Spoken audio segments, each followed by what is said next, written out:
Oh, hey there guys, James Wilson here, and today I will be returning with Jacob Martin to review episode 3 of Doctor Who Series 10, Thin Ice. It was a really great episode, that's all I'm telling you, because, well, our opinions is what you're watching this video for a start. Oh yeah, enjoy the review. Yummy, yummy, yummy, yummy, yummy. So here we are once again doing a review for Thin Ice this week, and this episode was the first great episode of the series. Who knew?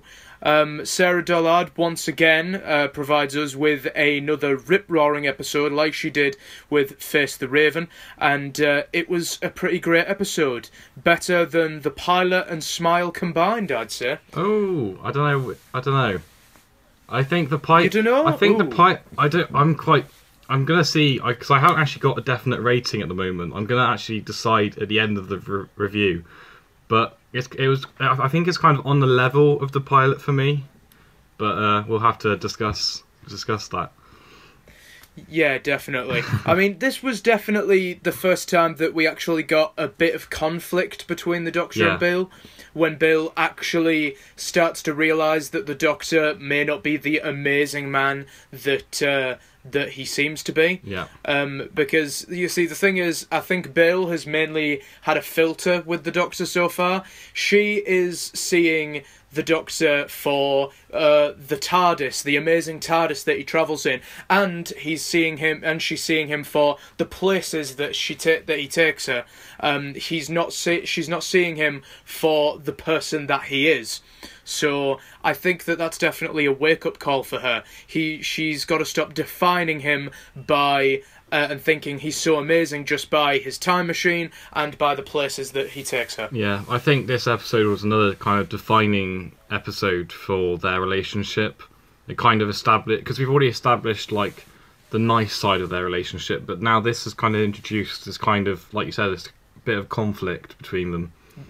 Yeah, definitely, and I'd love to see how that conflict builds, because really, yeah, the Doctor and Clara had conflict in Series 8, with, Clara not being so fond of how the Doctor deals with things, just letting people die and being so harsh towards people, and how the Doctor saves people. She wasn't so keen on it, but I think that was mainly just because she was still getting used to this incarnation. By the time we got to Series 9, oh yeah, Clara was fine with the Doctor killing people. Well, actually, I tell a lie, she wasn't fine with him killing a Time Lord in Hellbent, but anyway, yeah, but I'd love to see how that conflict kind of builds between them, because Bill is a lot more caring and compassionate, and is a lot more big-hearted, I feel, than Clara is, in personality and in just general how she seems. And the Doctor is always just very bland and is always dry and will tell it how it is. So I think there should be more conflict there. Yeah, we got a bit of a sense of how old Doctor is, and he was like saying that he's 2,000 years old and he's never had the luxury the time to have the luxury of outrage, which was brilliant writing from Sarah Dollard, I thought. And I thought it was nice how he resolved a question when Bill asked, "Have you ever killed anyone?" And he kept avoiding it. He couldn't bring himself to answer and just say yes. He had to say, "Oh, there are situations when your options are limited." And then Bill was just getting so frustrated with him.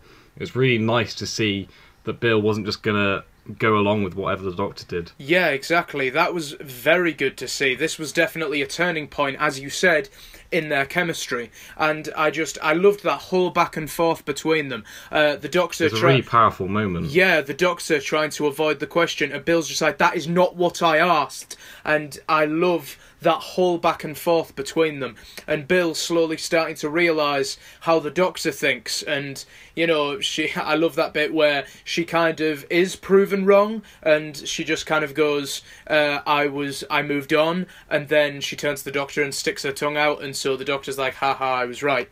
So yeah, that was quite funny. Yeah, I quite enjoyed that, and I was talking with my friends This was definitely some of the best dialogue that's been written for the 12th Doctor, and I think that's why Matthew and Liv loved it so much, because that was back to the bare basics of the 12th Doctor that they miss from Series 8. And I really do love the Doctor. I was with my friend Tom at the time, and he said that this might be quite a controversial line when Bill says there's a lot more black people than they tell in the movies, and then the Doctor says, yeah, like Jesus. So the whole of history is a whitewash. So apparently that'll be quite a controversial line. Do you think? I thought it was quite nice actually how they're. I know they're trying to get in some, equality and everything, and I thought that was quite a subtle way of just bringing it in and just kind of bringing equality to Doctor Who. Yeah, definitely. I think that's actually been the first time, I think, in Series 10 so far that where her skin colour has actually even been remotely mentioned, isn't it? Like, it's not actually been brought up, has it? Which isn't a bad thing. Because it shouldn't really have to be a thing that's being brought up. But obviously, the time to bring it up would have been in this episode, going into the past. Yeah, definitely. I mean, in present day, obviously, we're still getting there in terms of a society, in terms of that. But when they're far-flung, far, far, far into the future, we should assume that, also, people of all races are kind of finally kind of accepted, really. And if there's definitely, like you say, if there's definitely a time to bring up that subject of her skin colour, it's definitely in a time when people were, should I say, unenlightened, really. Yeah. Yeah, definitely. So now let's move on to while we're still on the subject of racism and what have you, onto that subject, I just want to talk about the Doctor punching Lord Sutcliffe in the face. Oh, that scene was just absolutely amazing. It was, and I think everyone was pretty much just like, oh yeah, this is, I actually remembered this bit from the trailer where he punches Lord Sutcliffe, and I thought to myself, he must have done something really bad, and he did, so he deserved it. He did, and I was just like, frickin' well deserved that. Sorry, I almost used the F word. I was just like, frickin' well deserved that. Yeah, so I just wanted to bring that up because it was a pretty awesome moment. Yeah, and obviously it was followed by. Wait, was it before or after that awesome speech that he did as well? That was before. Was it? Yeah, the speech he did, it was great. Yeah, Lord Sutcliffe was pretty much very welcoming to the Doctor, at least, and the plan was going quite well until Lord Sutcliffe just, The days are not that day. Yeah. So let's talk about the plot. Lord Sutcliffe, the creature that is eating poor innocent street children in Regency England on the ice. So what did you think of all that? The glowfish that sort of like swim around their prey, melt the ice, and then they are sort of taken down and eaten. It got quite dark, really. We never actually saw it happen. It's like Jaws. You never actually see them get eaten until later on. So it's actually really quite dark, this episode. I did find it as quite interesting how there were very light moments and really dark moments, and something I have to congratulate Sarah Dollard with is that she wasn't afraid to kill off that urchin at the start, which not many writers seem to be able to do, but she went there. Yeah, she definitely went there in terms of, she didn't shy away from killing children, which even horror writers really do they shy away from killing off children a hell of a lot. Apart from Stephen King, he kills off children all the time. But, I loved that Sarah Dollard went a bit darker with it. As darker as she could have went with Doctor Who, really. So I really, really enjoyed that. Yeah, but that monster, it was... I kind of got the same problem as I did it with the pilot and the monster thing in that episode, is that we didn't quite get to know what it was and why it was there. But apart from that, I thought it was quite a good a good monster to have. And it's quite clever how the monster had these other things that it employed to capture the the children and people to eat. But we have to speak about the fact that the humans were using its poo as fuel. Yeah. It seems like it seems like we were both right with in the preview when we were toying about with the notion whether or not the monster was being controlled by Lord Sutcliffe or vice versa. But it seemed to be kind of both. Like, you know, Lord Sutcliffe was giving the creature people to eat. And then obviously those people are grinded down in the digestive tract into poo, and we all know biology, I assume.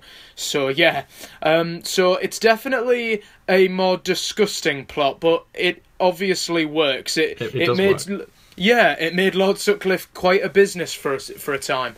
But yeah, I thought that was a low-handed plot for a low-handed, disgusting man like Lord Sutcliffe that was being brilliantly played by the actor. I don't really recall his name, but that was really, really well done, I think. I think there is a slight issue that I do have with the episode, is that it does seem to go over quite a lot of the themes and qualities that we've had in previous episodes. But with that respect, I do think that Sarah Dollard has added a lot of layers to this episode to make it more interesting, if you know what I mean. Yeah, definitely. No, I understand what you mean there, but at the same time, I sort of think the show is over 50 years old. There are bound to be returning themes and tropes that really can't be helped. You know, it's okay if it feels like a bit of a blatant rip-off, or, you know, just a little bit too much like a story that we remember. But at the same time, yeah, you're exactly right. I think Sarah Dollard really worked on the layers of this story, and to make it not original, it feels like we've seen the story before, but added enough layers and enough good dialogue for us to really just love it, actually. Yeah, definitely. And obviously I also so how did you think of how the episode was and how the day was pretty much wrapped up? Once again by the sonic screwdriver. What are your thoughts on that?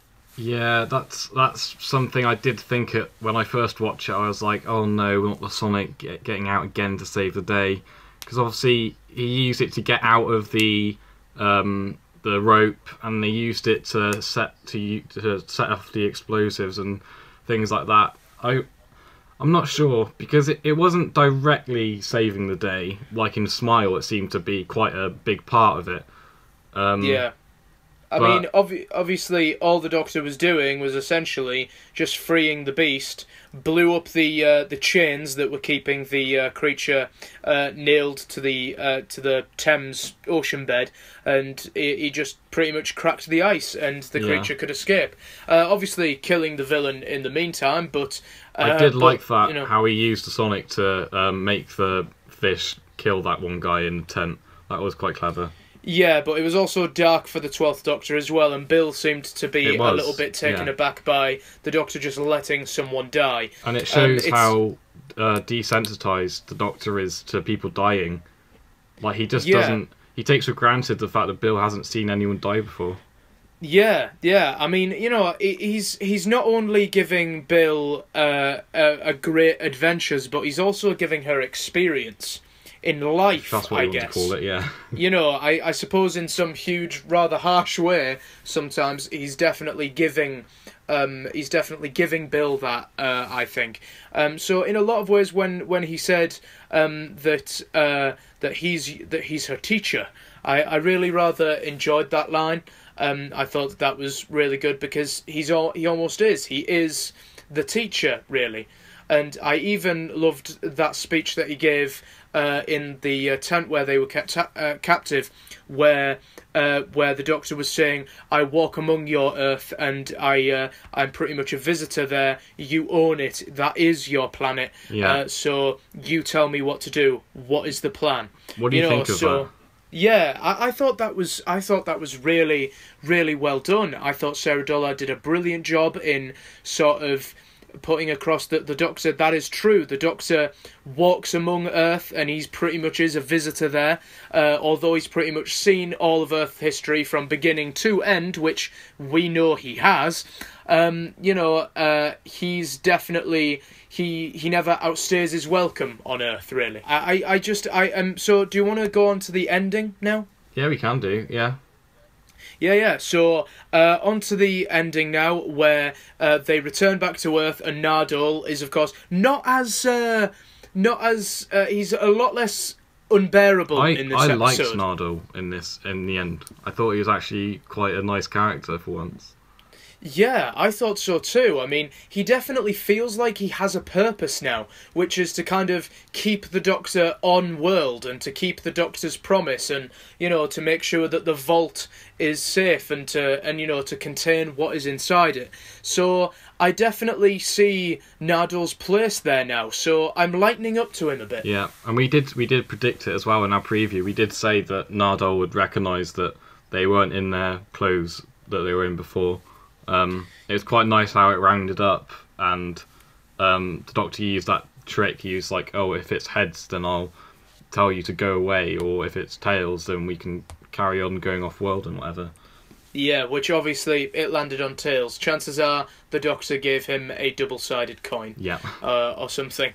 But yes, so the adventures continue. Nardole doesn't get his way, and the Doctor goes off travelling again with Bill, while Nardole is more than likely kept on Earth to look after the vault, which I wouldn't mind the series actually taking that direction. Yeah, and then obviously at the very end we've got the 3 knocks. Well, it's 3 knocks, and then the last lot, there's a 4th. So yeah, this is going to be another video. I'm even contemplating doing a solo video about it. But hang on. Did we hear this first, ladies and gentlemen? Jacob Martin is thinking about making a solo video. Sorry, I'm promising I just had to nothing. emphasise that. But it looks like it could be the Master in the vault. So just briefly, what do you think of that? I think that is a very plausible idea, that it is John Sims' Master, because he does have a lot more facial hair than what we're used to when we see the slight glimpse of him in the Coming Soon trailer, and he definitely seems a lot more world-weary. Obviously, he looks a lot older. Not too older, but he definitely looks like he's gained a crow's feet here and there.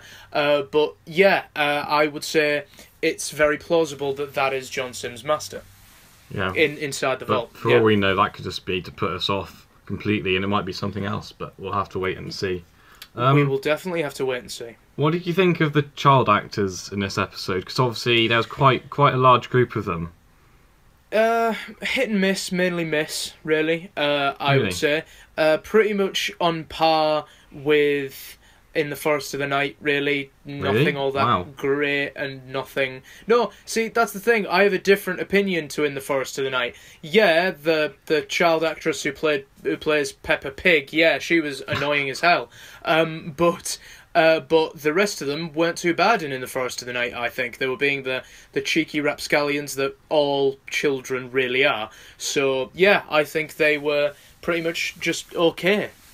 They were as good as you expect children actors to be. I was actually pleasantly surprised, because really I thought in The Forest of the Night the child actors weren't that great at all, but I thought in this episode they did actually do some good casting with them. Yeah, I mean, like I said, there was nothing really much to say about them. I mean, you don't really expect exceptional acting from a young actor unless, Definitely you know, not. I mean, it's mainly in movies. I mean, there's, I won't rattle off any names, but in movies there are some genuinely good child actors who I feel like, right, okay, they should have a career in this. But those are kids, and chances are they're fans of Doctor Who as well, so they are...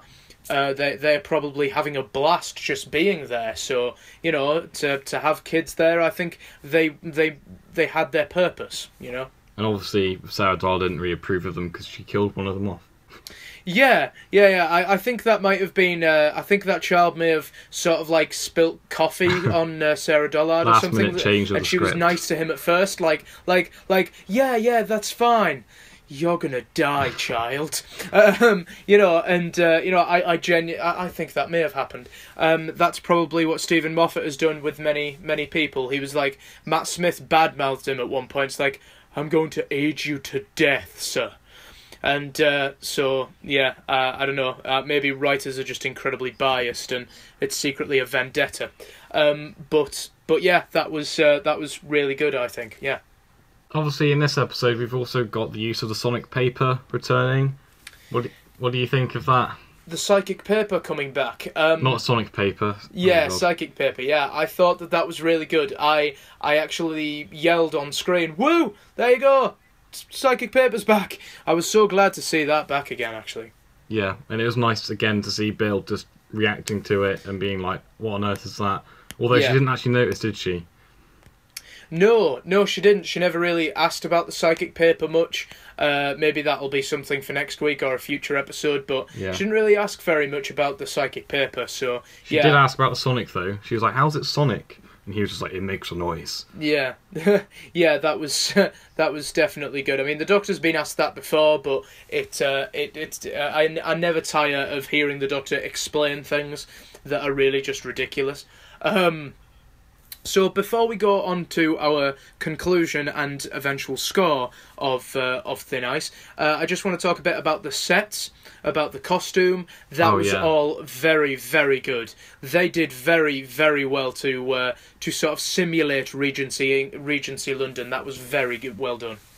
Yeah, it was a really realistic set, and the costumes were just amazing, because obviously they had all those extras in there, and all the different types of performers and the people on the ice. It was really good work by the team. Yeah, definitely. It was brilliantly done.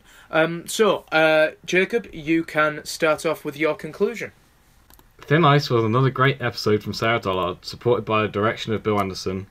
The costumes and set design in this episode blew me away, and of course the acting from Peter and Pearl was superb, as with the previous episodes of this series, thanks to the great lines written by Sarah Dollard. For a change, the child actors in this episode were well chosen and portrayed believable urchins, and it was nice to see that Dollard was actually unafraid to kill one of them. She did brilliantly in creating sympathy for the monster under the Thames, even though we didn't get to know much about it, and also hatred towards evil Lord Sutcliffe. The dynamic between the Doctor and Bill continues to develop nicely within the well-paced plot in this episode, and I think that will lead on well to the rest of the series. One of the main concerns about the episode that I have is a similarity to the previous stories that we've had in Doctor Who, but that's to be expected as the show is over 50 years old. I think the use of the Sonic was a bit overkill in this episode again, but again that's something that I'm willing to overlook because it wasn't a major flaw for me. Overall, I think I'm going to give this episode an 8 out of 10. Wow, that is a pretty high score. Yes, definitely. That's a pretty decent score, I think. What about you? Yes, well, Sarah Dollard has created an absolutely brilliant first trip into the past for Bill and for us for the series in Thin Ice. It was a great story with a fantastic, with the chemistry between the Doctor and Bill continuing nicely. Series 10 shows their chemistry brilliantly so far, and their chemistry is moving at a nice and good pace, and it is showing the bad sides of their chemistry and their clashes in personality, as well as the nice side of it.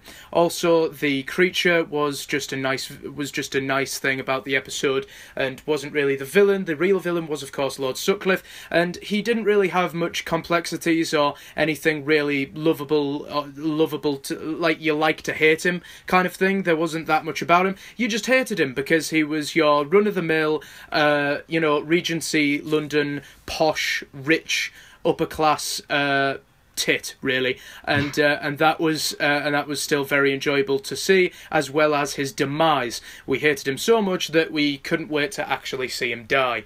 I wasn't too bothered about the sonic screwdriver bit at the end. I think that was just a nice way to tie it all together, and a good way for the creature to escape at the end. Overall, a great episode and a great trip into the past for Bill. Once again, an 8 out of 10. Nice. Yes. We actually agree. Yes, definitely. I think this episode, like I said, was a great first trip into a sort of like period age for for Bill, and I thought that was great. Once again, her skin colour, her race wasn't exactly, it's not been overly kind of done, and it's chose the right time to actually even bring it up in a time when people weren't exactly very well accepting of people like that, especially rich people. So it was nice to see that the Doctor was actually very anti-racist. Yes, that was also very, very good. It shows that the Doctor pretty much appalls any kind of disrespect to kind of people who need help, and that is definitely what describes the Doctor, really, I think. Yeah. Definitely. So then, guys, we will see you next time, depending on when and if Matthew and Liv decide to come back again. It'll depend. Matthew and Liv surprised us all with a reaction to Thin Ice on our Facebook page, so please go and check that out. You will be able to hear Matthew and Liv's opinion on Thin Ice, and I do believe they give a brief opinion on Smile as well. So if you guys are really missing their opinions, please do go and check out and like the Facebook page. Hopefully they will be back with us very soon, but we're not rushing them at the same time. So then, guys, me and Jacob will see you on Wednesday for our preview of episode 4, Knock Knock. If you didn't think I was 11th Doctor before, you'll definitely think I'm 11th Doctor now. I hope you enjoyed me and Jacob's review of Thin Ice. Please like this video, subscribe to the Who Addicts for some more great videos as Doctor Who Series 10 continues. So, I will see you guys next time, where me and Jacob will be doing a preview for the next episode of Doctor Who, Knock Knock. I will see you guys then. Why don't you work?